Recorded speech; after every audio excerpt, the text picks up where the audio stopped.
వనంలోకి సమ్మక్క సారలమ్మ, పొనుగండ్లకు పగిడిద్దరాజు, కొండాయికి గోవిందరాజు పయనం, ముగిసిన మేడారం మహాజాతర, భక్తులు అధికారుల తిరుగు ప్రయాణం, చరిత్రలో నిలిచిపోయేలా నిర్వహించాం మంత్రి సీతక్క చెప్తా ఉంది.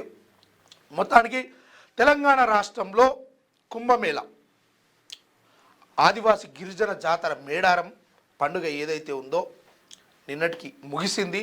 ఇక అందరు యోలింటికి వాళ్ళు తిరుగు ప్రయాణం పడతా ఉన్నారు.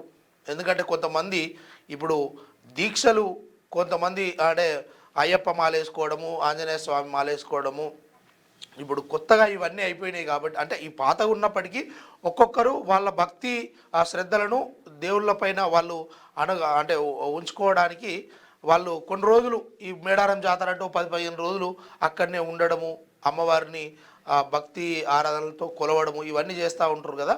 ఇందులో భాగంగానే ఇక మొత్తానికి నిన్నటితోటి ముగిసిన కార్యక్రమంగా వెనుకకు పోతూ ఉన్నారు జనాలందరూ. తిరుగు ప్రయాణంలో కూడా సురక్షితంగా మీరు ఇంటికి చేరుకోవాలని కోరుతున్నాం.